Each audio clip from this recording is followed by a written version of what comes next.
J'étais qui était pressé pour voir ce livre, mais attends d'abord que je lise l'introduction de Caramon qui est assez phénoménale. C'est incroyable. Je pense qu'en fait, il a dédié ce livre pour ses parents et les sœurs avec qui il a eu à grandir, qui l'ont vraiment inculqué des valeurs. Et du coup, moi, je veux juste le lire, les parties qu'ils ont vraiment trouvées extrêmement parlant. Écoutez bien, les intros, les mots pour les mots. Avec ces mots, on peut se soigner. À ma mère et à mes deux sœurs qui ont inculqué en moi cette dose de sensibilité et qui m'ont toujours soutenu durant les moments les plus difficiles de ma carrière. Je vous aime. On m'a toujours assimilé à un poète, un slammer ou un philosophe, mais je ne saurais vraiment dire qui je suis. Tout ce que je peux affirmer, c'est que je suis passionné par les mots que vous répétez à lire ou jouer un rôle, ont joué un rôle crucial dans la guérison de mes blessures et continuent de le faire. Ce livre ne prétend pas détenir des vérités infuses ou universelles, il s'agit plutôt de mes propres vérités. Pendant longtemps, j'ai utilisé les mots comme une thérapie pour apaiser mes mots. Au fil du temps, ma passion m'a conduit à partager ces mots, touchant ainsi des millions de personnes à travers les réseaux sociaux. La majorité de ces tests, puis, sont inspirés dans mon vécu, ainsi que celui des centaines de personnes que j'ai eu le privilège d'accompagner jusqu'ici. J'aurais pu baptiser ce livre pensé pour moi-même à l'image de Marc Aurèle, car j'écris avant tout pour moi afin de transporter mes mots en mots et apaiser mon cœur. Mon souhait est que vous y trouvez des mots susceptibles de vous apaiser et de vous guider vers une lumière intérieure. Les textes que vous lisez représentent une sélection parmi les centaines que j'ai partagées sur les réseaux sociaux, cumulant plus de 100 millions de vues et d'écoutes. Que ces mots résonnent en vous, bien après que la dernière page a été tournée, que votre histoire personnelle continue d'être écrite avec les mots que vous choisissez. Ceux qui soignent les mots et nourrissent l'âme. Avec gratitude, Karamo Sangaré. Impressionnant, impressionnant, impressionnant. Alors, bonjour à tous et bonjour à toutes. J'espère que vous m'entendez très bien. Aujourd'hui, j'ai pris la décision de parler du livre des Karamo que j'ai eu à lire de mon côté, qui était assez très très intéressant ce livre. Vraiment, elle est extrêmement importante. Quand Karamo disait que ce livre c'est les mots pour les mots, c'est vraiment les mots pour les mots. Elle est là. Elle est là, les mots pour les mots. Alors, de mon côté, j'ai quand même à relever euh, trois parties qui ont extrêmement pris mon attention pour qui j'ai vraiment il quand même vraiment à apprendre des choses extrêmement importantes. Du coup, quelles sont les trois parties qui ont vraiment pris mon attention, dont j'ai quand même à noter de mon côté?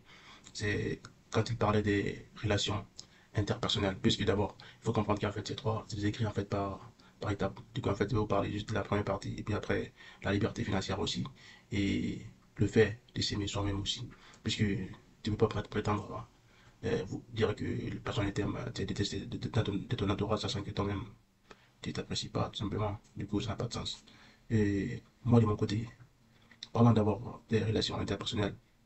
Dans ce livre de Caramon, les mots pour les mots, Caramon nous dit quoi? Caramon nous enseigne de se développer soi-même, de lire, de s'ouvrir au monde, de s'ouvrir aux opportunités, de ne pas se fermer. Puisque quand tu es fermé de ton côté, en gros, tu peux pas créer grand-chose en fait. C'est en parlant avec les autres, en t'ouvrant aussi que tu peux apprendre des choses. Et puis aussi, c'est pas juste, en gros, quand tu dis d'ouvrir, c'est pas juste d'avoir des amis, et d'avoir des amis par là, par-ci. Non, non, non, non, par-ci, par-là, je veux dire. Puisque carrément lui-même, de son côté, il n'a pas assez d'amis. Quasiment, il n'a pas beaucoup d'amis. Et puis aussi, il en a perdu beaucoup au fur et à mesure qu'il se rendait compte le motif de leur présence dans sa vie. Donc en fait, lui, en fait, il nous a fait une sorte de métaphore qui disait quoi? Les personnes peuvent venir dans ta vie, et puis, en gros, ils viennent juste pour un moment. Chacun vient, en gros, t'apprendre une histoire, et puis après, la personne, tu dois la laisser partir, puisqu'en gros, elle est venue faire son temps dans sa vie, dans ta vie, et puis après, elle est partie. Tu dois accepter cela. Tu dois accepter le fait qu'une personne vienne de ta vie, et puis après, elle part. En gros, c'est la vie, en fait. Toutes ces choses, en fait, il faut apprendre à lâcher prise, à profiter de l'instant présent. Vraiment, je pense que c'est l'une des parties qui a vraiment attiré mon attention, puisque il faut comprendre que ce livre-là, je l'ai lu, en fait, quand je marchais dans les rues, quand j'étais dans le train, du coup, je lisais partout, quoi. J'ai vraiment profité, et puis je pense que elle me permettra, moi aussi, de mon côté, de pouvoir m'ouvrir au monde, tout simplement. Comprendre des choses, et puis mais m'intéresser aux autres aussi, comprendre comment ils vivent, tout simplement. Et la deuxième partie nous parle de la liberté financière. Aujourd'hui, nous parlons tous des libertés financières. Mais pour carrément être libre financièrement, c'est c'est bien. C'est très très bien. Puisque cela nous permet d'être libre en fait, de faire ce que l'on veut. En gros, on peut voyager, on peut faire plein de choses. Mais il y a aussi un phénomène qui est assez présent au jour d'aujourd'hui. Des personnes qui ont un certain mépris pour les autres qui ont choisi de travailler, qui ont choisi de signer un contrat CDI, qui ont choisi de travailler de 9 heures à 12 heures par jour. Ces personnes, on les reçoit. Toi, tu peux vouloir être entrepreneur ou quoi que ce soit, ou j'en sais rien, tout ce que tu veux. Mais cela ne doit pas te donner le monopole de dire que tous ceux qui ne font pas comme toi sont perdus. Ça n'a pas de sens. Puisque toi-même, en fait, ce que tu fais, en gros, puisqu'il faut comprendre, en vrai, l'entrepreneuriat, en fait, que tu fais, tu n'es même pas sûr que tu vas réussir, en fait. Donc, en fait, si tu n'y mets pas aussi, en fait, tu vas pas réussir. Du coup, tu penses réellement que tout le monde a ce courage de faire comme toi? Non. Du coup, il faut laisser les gens vivre, en fait, leur vie à leur manière. Le moment où la personne va se rendre compte qu'il a envie de sentir, qu'il a envie de faire ça, et il va s'en rendre compte. Mais ne pas rester là derrière les gens à les mettre la pression, tout simplement. Moi j'ai vraiment apprécié ça. J'ai vraiment apprécié ça, quoi, puisque ça pue de partout, quoi. Tout le monde quand même ne peut pas être entrepreneur. On a vu nos pères qui travaillaient, parfois certains travaillaient avec l'État, d'autres, ils étaient des employés, mais ils ont nourri des familles avec ça.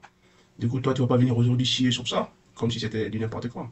Pour moi, je ne parle pas de tout ce point de vue. J'estime que chacun a son chemin. Mais chacun aussi a sa vision des choses. Du coup, tout le monde peut faire à sa manière. Et puis après, on n'est pas là pour s'affronter. Moi, ce point, franchement, c'est ce point-là aussi. C'est aussi la deuxième point que j'ai vraiment apprécié de ce livre. Et avant de conclure, en fait, je finirai par le fait que Camo nous parle de l'appréciation de soi. Le, en gros, le fait de,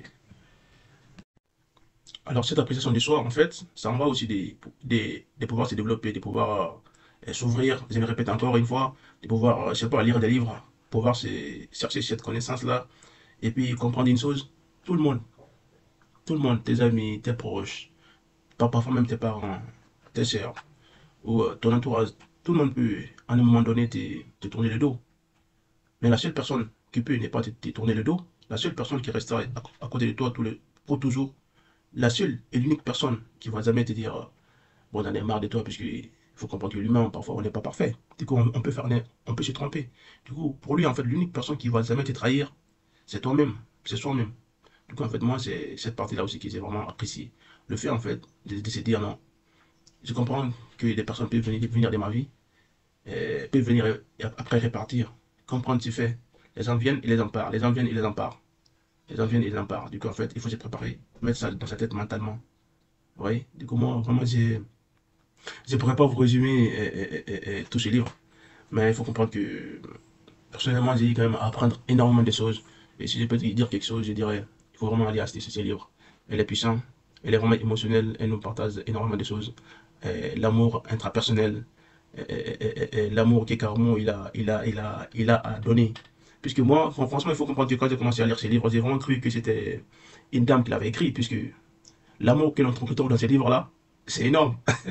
J'aurais jamais cru que c'était écrit bon, enfin, quand j'avais pas, si j'avais pas lu le pochette que c'était à Caramo, j'aurais jamais su que c'était écrit par un homme, puisque franchement, Caramo, il nous partage énormément de l'amour dans ses livres. Du coup, moi, j'encourage tout le monde à lire ses livres. Et puis, à très bientôt. C'est Kev qui a décrypté ces livres. Et puis, il faut comprendre que c'est mon début. Peut-être que je suis pas assez fluide, peut-être que je m'exprime pas assez clair. Mais je pense que ça viendra tout simplement. C'est en pratiquant que je vais être meilleur. Et à très bientôt. Peace.